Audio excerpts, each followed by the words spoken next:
Então, pessoal, como eu prometi, deixa eu até ligar. Vamos ligar, clarear um pouquinho. Santa Clara clareou. A gente vai fazer um exercício sobre resposta em frequência bem simples. Eu vou deixar o exercício mais complexo para a semana que vem, tá? Então é um exercício que já junta as duas das minhas cadeiras. Eu meio que misturei duas aqui, então isso aqui vale para 40% dos conteúdos que eu dou, mais ou menos. Tá? É um exercício que une um pouco de circuitos com um pouco aqui da teoria de controle, porque na verdade são conteúdos que eles meio que fazem assim, né, no cronograma. Eu fico com as mãos atadas porque muita gente tem circuitos antes de ter controle, e lá em circuitos eu preciso de resposta em frequência, então a gente tem que trabalhar com bode. E controle, provavelmente vocês já fizeram a cadeira de circuitos 1, então vocês têm capacidade de lembrar como que eu modelo e encontro a função de transferência. Se fizeram circuitos 2, isso é obrigação, tá? Mas enfim. Então tem várias formas de encontrar a função de transferência, eu vou para o caminho mais curto, né? Que é lembrar o quê?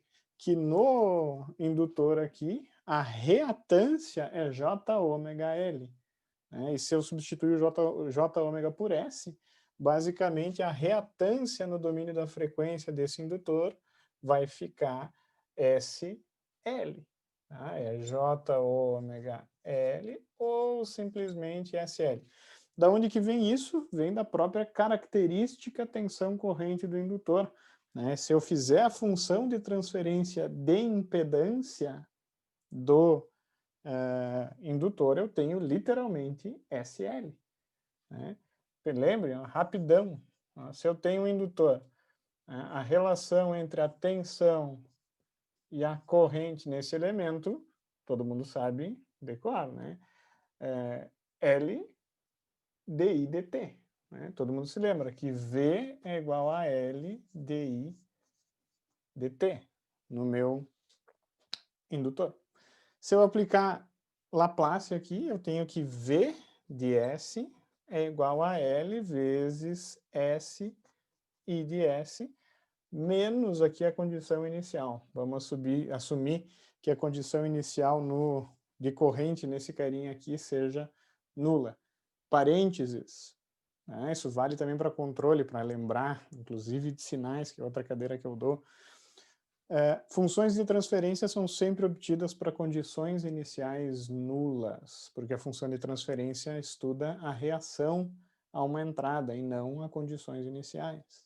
Né? Então, basicamente, esse é o problema. Se eu encontrar V sobre I aqui, eu vou encontrar SL. Então, no domínio da frequência, uma impedância eu posso substituir por SL se ela for um indutor. Se ela for um capacitor, 1 sobre SC.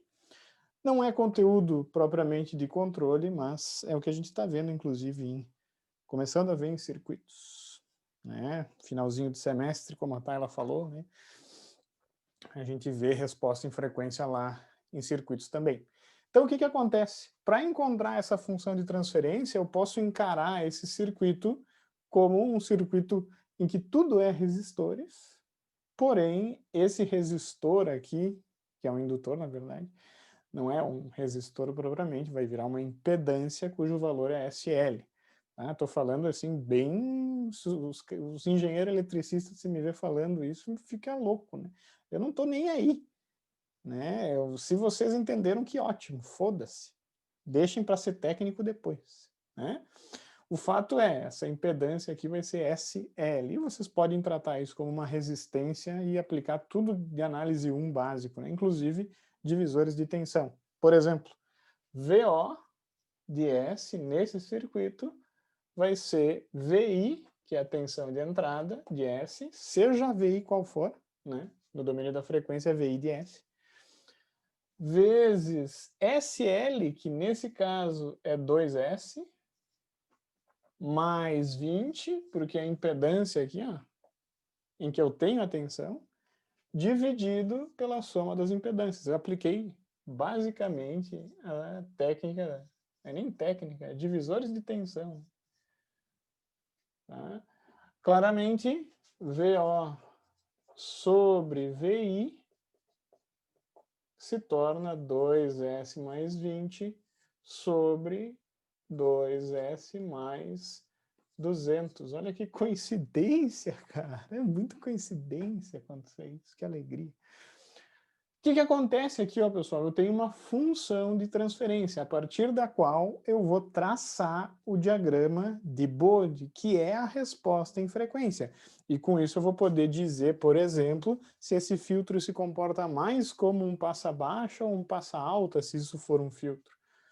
Pensem o seguinte, numa aplicação, imaginemos que eu tenha um fio longo e que essa fonte aqui seja um amplificador, e esse circuito que é um indutor em série com resistor pode ser uma caixa de som. Tá? Óbvio que eu exagerei, esses valores não seriam exatamente assim, mas isso aqui pode ser claramente levado para um caso prático, em que eu estou tentando alimentar uma caixa de som muito distante da minha fonte. Quando eu estou muito distante da minha fonte, né, esse resistor aqui vai aumentando conforme eu tenho uma distância mais longa, né? Por óbvio. E por quê? Né? Porque o fio tem uma resistência intrínseca. Quanto mais comprido, maior vai ser a resistência. Tá? Então, na real, eu posso estudar como que uma resistência aqui em série vai afetar, né, a tensão que chega na minha carga. E vocês vão ver que essa tensão aqui, ela varia com a frequência. Não deveria, né? Se não existisse esse resistor, ou se esse resistor fosse desprezível, a tensão da fonte ia chegar toda ela aqui na carga, e não é o que acontece nesse caso. E pior, não é nem pior, né? Mas o que vai acontecer? Certas componentes chegam aqui e certas componentes têm mais dificuldade para chegar, dependendo do que? Da resposta em frequência do meu circuito, que é analisada via diagrama de Bode. Tá? Então é bastante importante e tem aplicação prática, seja em filtros de som, seja em filtros de harmônicas em linhas de transmissão e distribuição, enfim, vocês vão ver aí que depois que vocês passarem por essas cadeiras, vocês vão falar bastante sobre resposta em frequência. Mas enfim. Quais são os passos? Dado que eu tenha a função de transferência, que é um ganho de tensão nesse caso, primeiro passo é calcular polos e zeros, eu gosto. Antes mesmo de colocar na forma padrão. Por quê? Porque daí eu já tenho uma boa noção do que vai acontecer. Né? Esse carinha aqui tem um polo, lembrando, para quem está enferrujado, os polos são os valores de S que fazem a função de transferência tender para o infinito. Zeros são os valores de S que fazem a função tender para zero. Nesse carinha aqui, eu tenho um polo finito e um zero finito. O polo está localizado aqui em menos 100. E o meu zero está localizado em menos 10. É um exemplo assim, ó, dos mais fáceis que eu posso iniciar. Tá? Só que lembrando, é um exemplo prático. Se eu mudo, obviamente, os resistores ou a indutância, a localização desses polos, desse polo e desse zero vai mudar. Tá? Não esqueçam disso. Eu até posso fazer um tema de casa para vocês. Façam, levando em consideração R1, R2 e L. Daí joguem valores. Ou até R1 e R2. Daí vocês podem ver, encontrar a localização dos polos em função, e dos zeros, em função dos parâmetros do circuito. Fato é o seguinte, se eu quero desenhar as curvas de resposta em frequência, né, normalmente no início eu vou aconselhar vocês a colocar isso aqui nas formas padrão que a gente viu, tá? Que a gente está vendo, né, me corrigir, né? A gente está vendo o quê? A gente viu teoricamente até hoje raízes reais. Tá? Então aqui eu tenho um zero real e aqui eu tenho um polo real. Se for o caso de dar raiz complexa, bom, esperem um pouquinho que daí vocês logo vão ver, nas próximas aulas vocês vão ver raízes complexas. O fato é o seguinte, a forma padrão de raiz real não é S mais o valor aqui, S mais a raiz, como a gente gosta, e eu particularmente gosto dessa forma, né? A forma padrão que eu vou buscar para esse carinha aqui, né, vai ser S sobre a raiz mais 1. Tá? A gente viu nas aulas de resposta em frequência que eu vou expressar essa forma aqui para as curvas sempre começarem em 0 decibéis, em 0 dB. Tá? Então, o que acontece, ó, pessoal? Cadê meu apagador aqui? Não é com a minha mão mesmo. Saudade de fazer isso.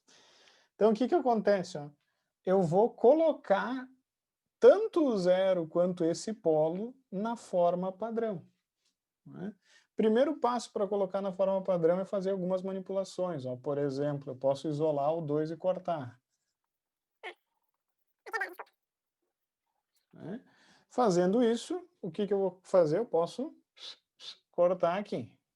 Depois que eu faço isso, o que eu posso fazer? Eu posso trazer esse 10 para fora do parênteses. Para quê? Para eu ficar com mais 1 aqui. Isso é importante, né, principalmente para aparecer o ganho da função aqui, que vai mudar o diagrama de Bode. Né? Vocês viram que a curva do ganho é uma reta. Então, na verdade, o ganho vai trazer para cima ou para baixo a curva de magnitude.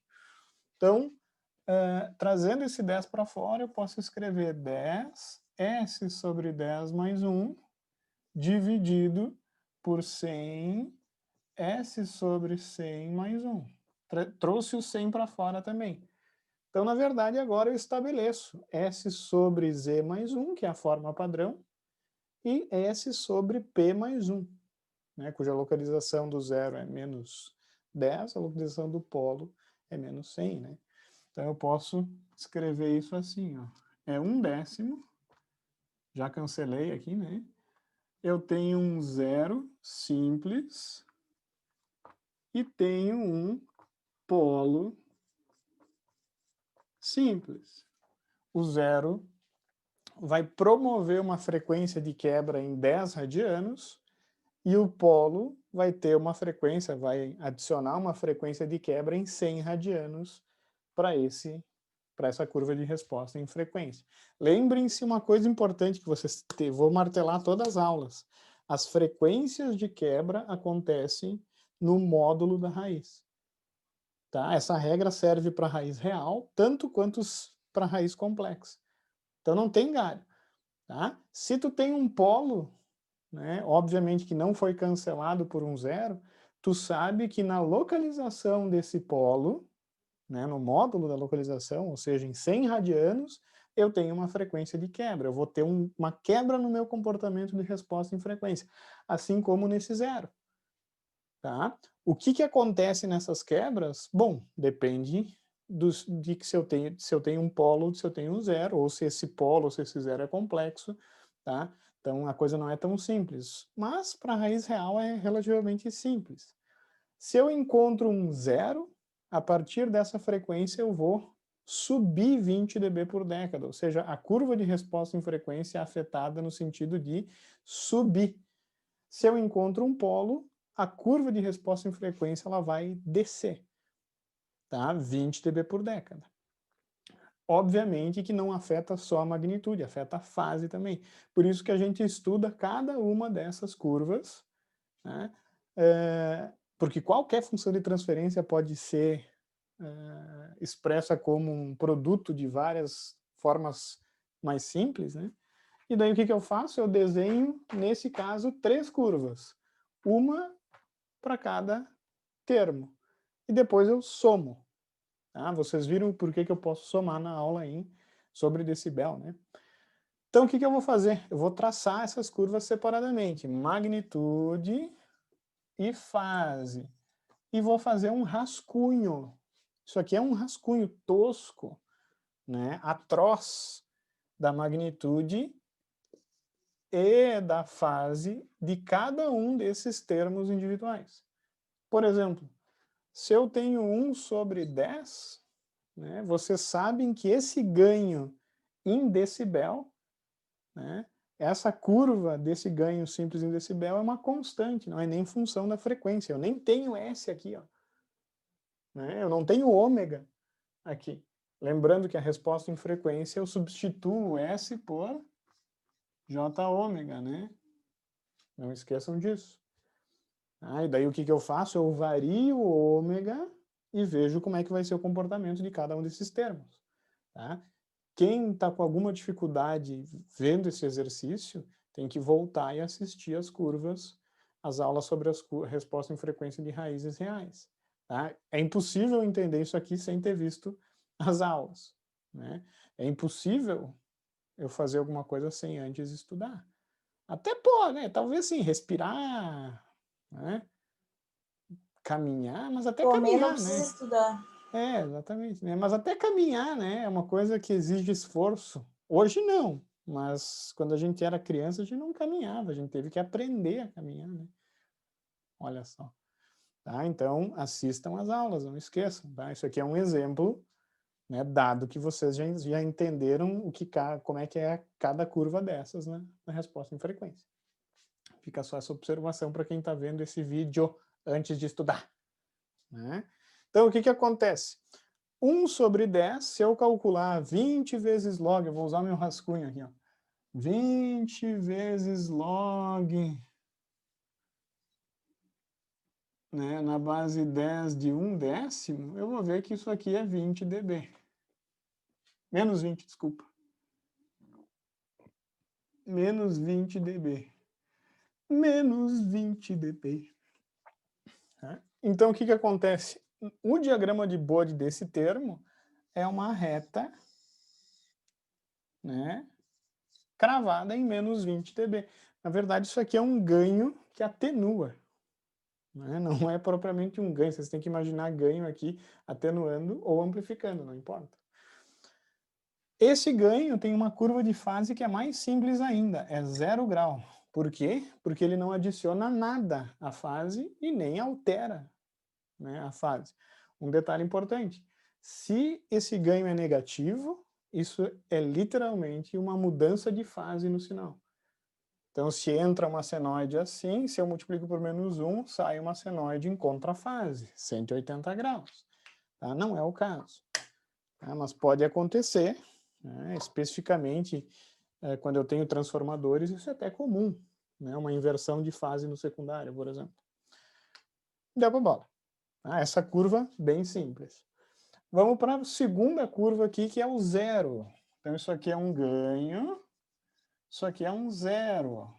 Simples. Tá? E a curva do zero, se está na forma padrão, se eu estou na forma padrão, a curva associada ao zero, ela sempre vai ter esse shape aqui, ó, na magnitude, e esse shape na fase. Tá? Um detalhe importante, parênteses, alguns livros gostam de trabalhar com essa assíntota... Opa, não, acabou a... Gosto de trabalhar com essa assíntota de fase, trabalhando aqui com 2 décadas. Eu começo uma década antes e termino uma década depois da frequência. Tá? Mas eu, em controle, prefiro a assíntota reta e conto com o exercício utilizando Octave, utilizando MATLAB, para vocês desenharem a curva real. Tá? Fato é o seguinte, essa frequência em que acontece a quebra no comportamento é literalmente o módulo do zero, que é 10 radianos. Então, isso vai acontecer em 10 radianos, e isso vai acontecer, obviamente, também em 10 radianos.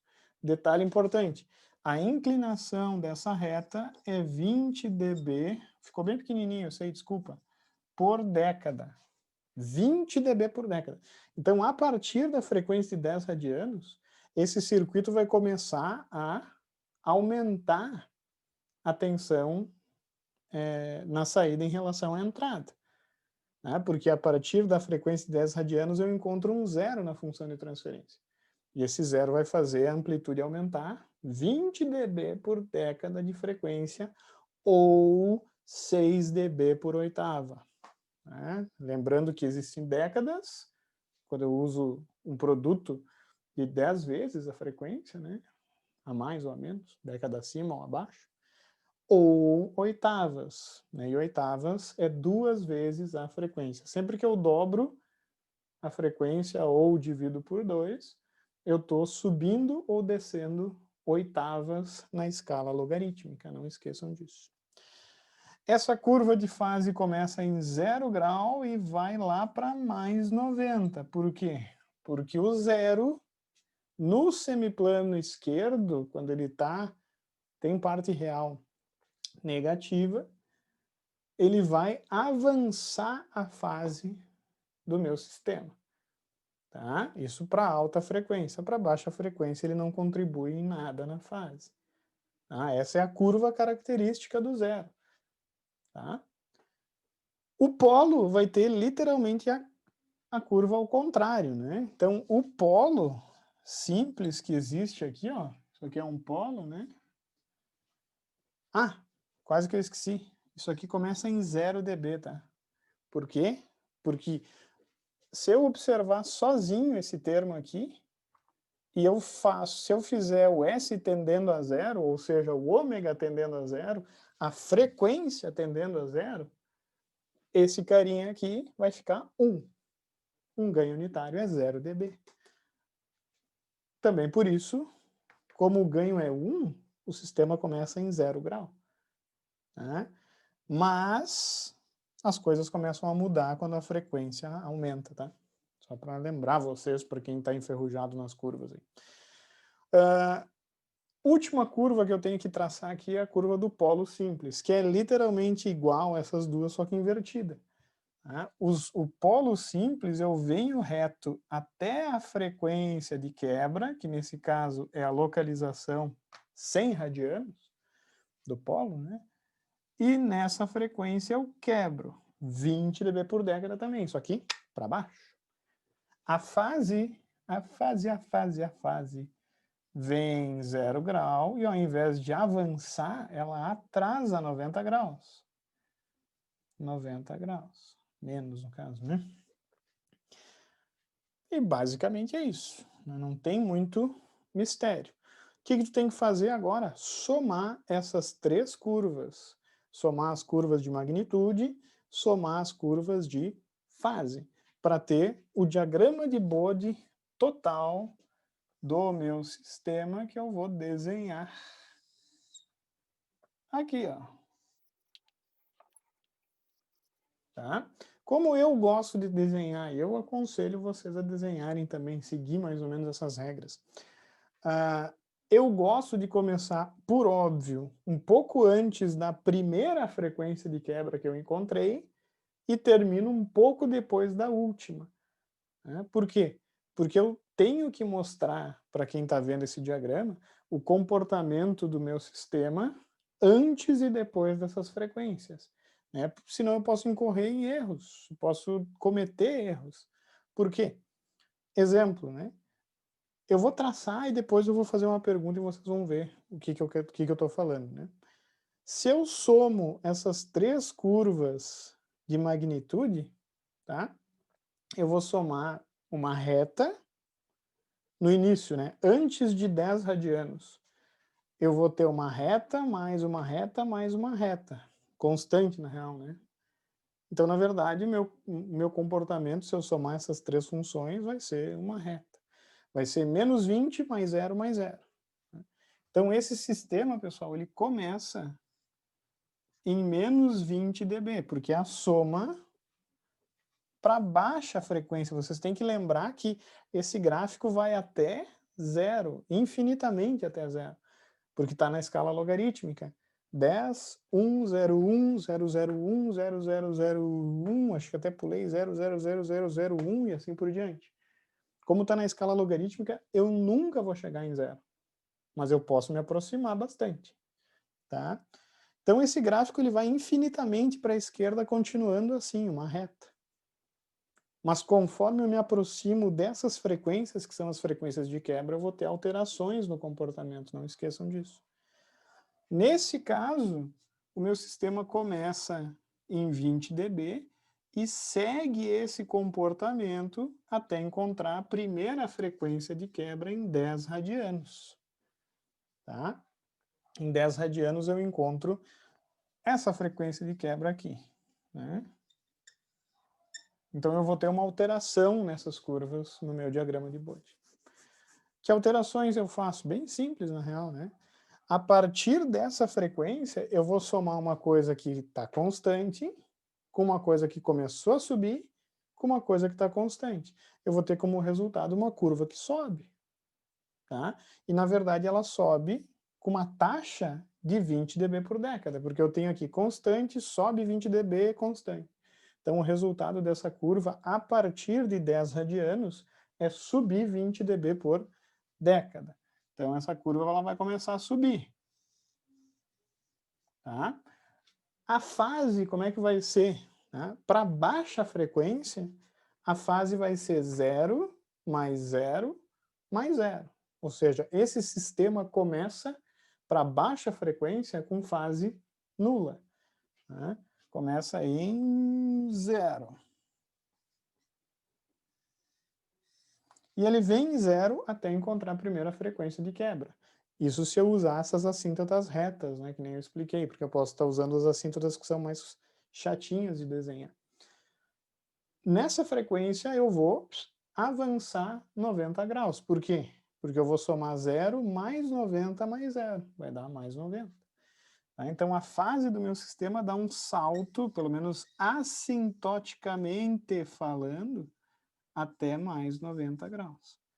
E ali fica. Fica até quando? Até encontrar uma próxima frequência de quebra. Se não existisse esse polo, deu, eu terminei o diagrama. Isso aqui vai subir eternamente, isso aqui vai se manter em 90. Só que não, né? Se eu vou aumentando a frequência, vai chegar a uma certa frequência em que eu vou encontrar essa curva que decresce, né? Que diminui. Nesse ponto, o que, que vai acontecer? Eu vou somar a uma curva que sobe, uma curva que está caindo 20 dB por década. Ou seja, se eu sou uma constante, uma coisa que sobe com uma coisa que cai, a mesma taxa, eu não vou nem subir nem descer. Então, na verdade, esse polo aqui, ele faz eu parar de subir, se eu for pensar, né? Pelo menos eu gosto, eu imagino assim, quando está na minha mente, faz sentido, né? Um aluno falou para mim, um tempo atrás, professor, eu penso em balança. Encontrei primeiro um 0, daí eu boto um 0. Daí se eu encontrasse mais um 0, eu botava de um lado, subia mais a balança, né? Mas daí se eu encontro um polo, eu paro de subir, porque compensa. Né? Se eu encontro outro polo, eu paro de subir. Pode pensar assim? Claro que pode. Né? Pode fazer o pensamento que tu quiser. Tá? Pode literalmente somar graficamente essas curvas também. Funciona. Tá? O que, que acontece? Eu venho assim, subindo, subindo, subindo, subindo, subindo, até eu encontrar o meu polo em 100 radianos. Tá? A partir desse momento, como eu estou subtraindo 20 dB a cada 20 dB que eu adiciono, eu vou me manter aonde eu estou. E a questão é aonde eu estou. Desculpa, em quantos dB eu vou estar? Né? Bem fácil, na real, para esse exemplo. Por quê? Porque passou uma década, exatamente uma década de frequência. Eu vim de 10 radianos até 100. Eu multipliquei por 10 a minha frequência. Bom, então essa distância aqui é uma década. Se eu passei uma década de frequência, como essa curva está subindo 20 dB por década, eu subi aqui em uma década 20 dB. Então esse ponto está mais 20 dB. Mais 20 dB. Né? Porque a inclinação dessa reta me diz isso.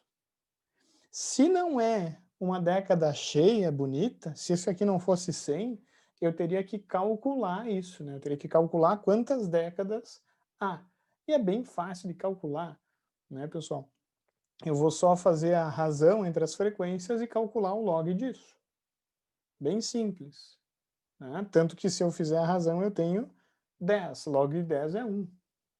Se não fosse, bom, daí eu teria que calcular o log da razão, e isso é literalmente a quantidade de décadas que eu tenho entre duas frequências quaisquer. tá? Isso log na base 10, tá? Para décadas, log na base 2 para oitavas. Tanto que façam como exercício, né? Eu sempre gosto de perguntar, quantas oitavas é uma década? Né? Para descobrir, é só fazer log de 10, desculpa, na base 2. Né? E vocês vão ver que isso dá uns 3 pontos alguma coisa. Mas façam em casa. O que acontece? Ó?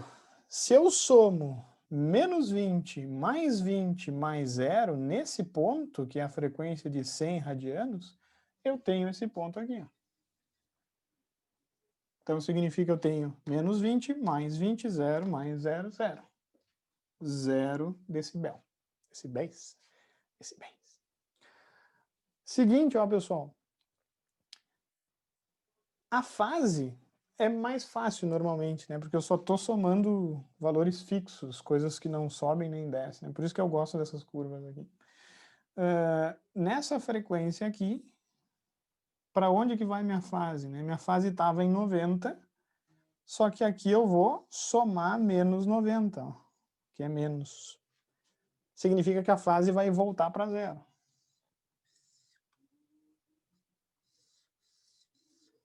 Né? A fase volta para zero. Tá? Última coisa para finalizar, antes de eu simular esse circuito para mostrar para vocês que a gente é os bem bom, tá?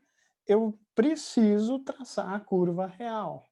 Não é uma exigência que eu faço para o pessoal de análise 2 normalmente, mas o pessoal de circuitos, não, o pessoal de controle, mas o pessoal de controle tem que saber desenhar bem as curvas, tá, pessoal? Bem, isso é uma coisa que mais cedo ou mais tarde o pessoal dos circuitos vai ter que fazer também, porque vocês vão passar por controle. Então já aprende, já estuda a fundo esse conteúdo que eu acho bem legal, tá, honestamente. O que acontece? Como eu tenho duas raízes reais aqui, a gente viu nas aulas que a gente estudou cada termo independente, que nas frequências de quebra, para essas raízes, eu tenho uma diferença entre a assíntota e a curva real. Essa diferença entre essas curvas é 3 dB. Essa curva vai cruzar 3 dB acima para o zero e 3 dB abaixo da assíntota para o polo. Então, consequentemente, pessoal, eu sempre gosto de desenhar dois pontos aqui, ó, né? Lembrando que essa distância aí é 3 dB, que fica ruim nessa escala, né? Um gráfico muito pequenininho. Mas vocês têm que saber que a curva não é exatamente a assíntota para a magnitude e principalmente para essa assíntota de fase. Tá? Por quê? Porque a transição é mais suave para a raiz real. Para a raiz complexa é mais complicado. Esperem para estudar na aula sobre raiz complexa. Mas para a raiz real, o que acontece? Essa curva ela começa a sair aqui, ó, e a maior diferença acontece na frequência de quebra. E essa diferença é 3 dB. Tá? Então eu vou fazer assim, ó, e lá eu tenho que passar embaixo. Então quando eu for para baixo aqui, então a curva real ela vai ser bem mais, não, mas ela vai ser mais sinuosa que a assíntota. A assíntota é uma reta. A curva real ela vai ser sempre uma curva. Né? Mas enfim, tá? Eu não vou ter pontos em que a derivada não eu posso calcular a derivada na real. Tá? Mas vocês entenderam, né? Mas enfim. Fase um pouco mais complicado. É mais difícil de traçar a fase. Por isso que eu falei que é importante ver como é que é a fase real para traçar. Para a raiz real, a fase começa a ser afetada uma década antes que a raiz aconteça. É um efeito que acontece em 2 décadas. Né? A fase demora 2 décadas para se acomodar. Ela sai de um ponto e começa lentamente a ir até o outro ponto. Nesse caso aqui, ó, começa em 0 e demora um montão até chegar a 90. Assim como essa curva, ela começa aqui e demora um montão para chegar em menos 90. Então, percebam que se eu somo essas duas curvas aqui, né, eu vou ter um momento aqui que eu não vou, de fato, chegar a 90 graus. Não vou. Por quê? Porque enquanto essa curva aqui está contribuindo com 70, 80 graus, a curva do polo já começou a cair. Então essa soma, esse polo aqui, ele começa a contribuir enquanto o zero ainda não terminou, né? E esse efeito é tão maior quanto mais próximo eu tiver essas raízes. Imagine uma situação hipotética em que eu tenho polo e zero quase sendo cancelados. Se cancela, isso vira uma reta. Tá? Então jamais eu vou ter, para essa proximidade pequena de raízes, eu não vou ter a fase subindo até 90 graus. Não. Não é uma coisa que eu vou exigir e cobrar de vocês, mas eu quero que vocês saibam. Tá?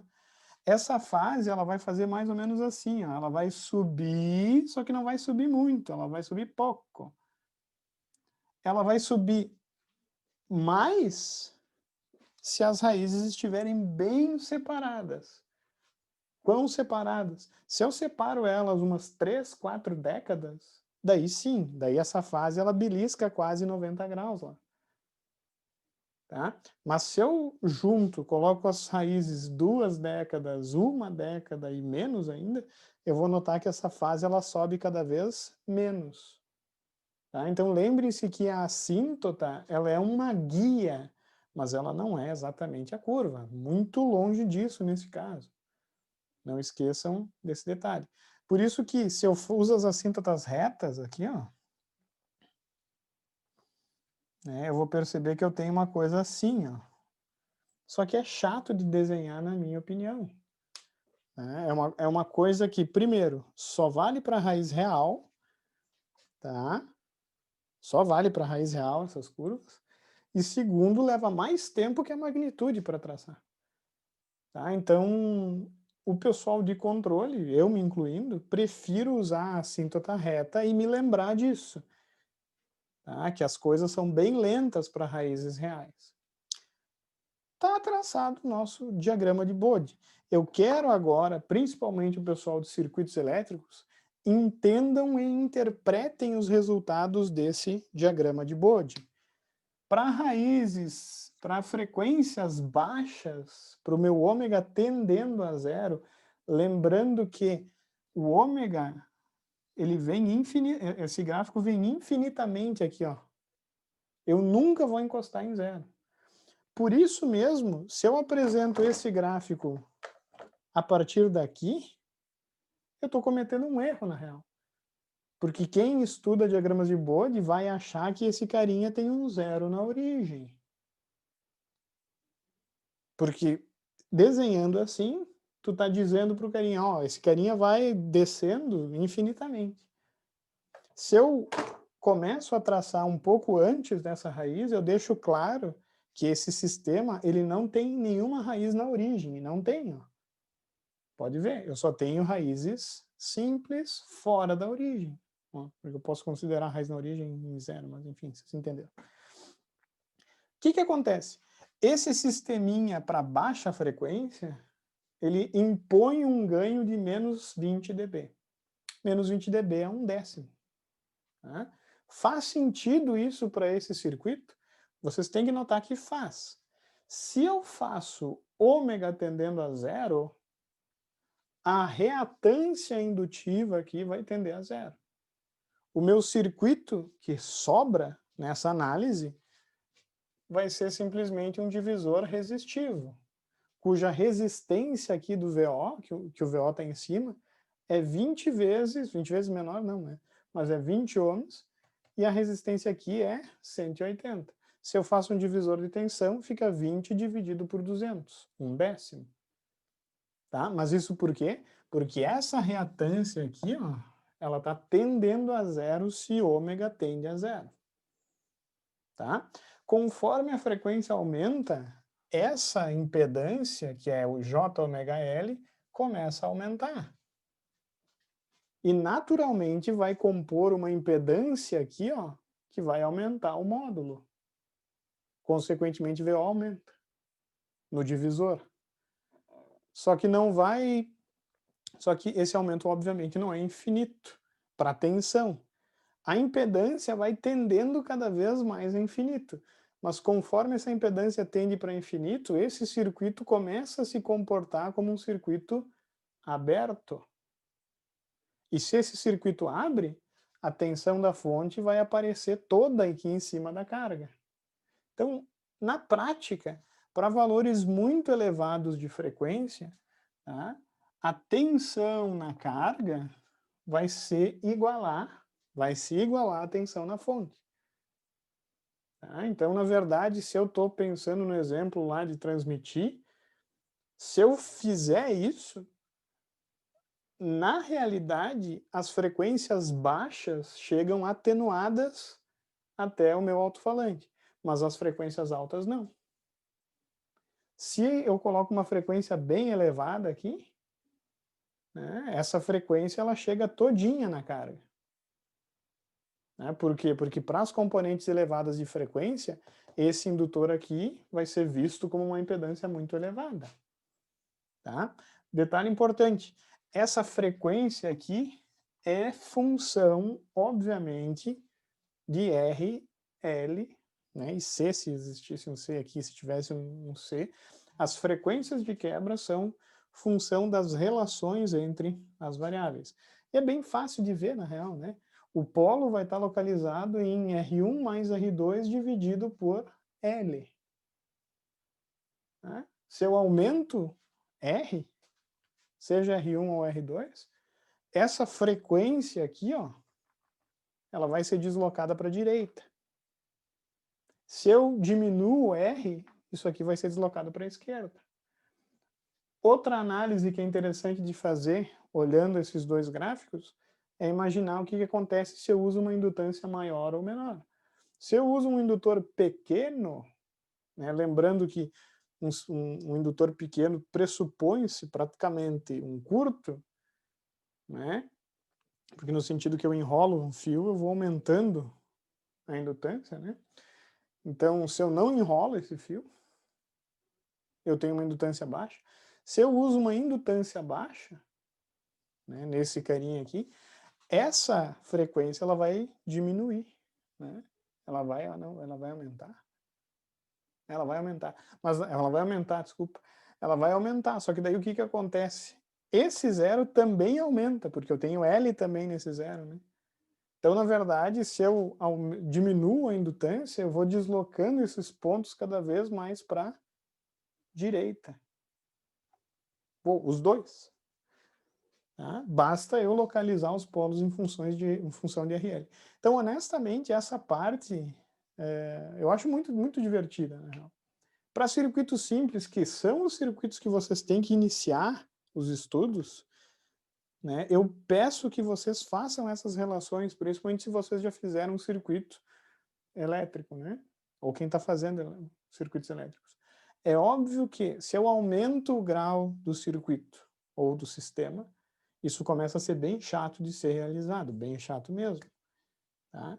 Mas circuitos RL, circuitos RC e até alguns circuitos de segunda ordem, é bem interessante fazer relações entre as raízes e as localizações das frequências de quebra.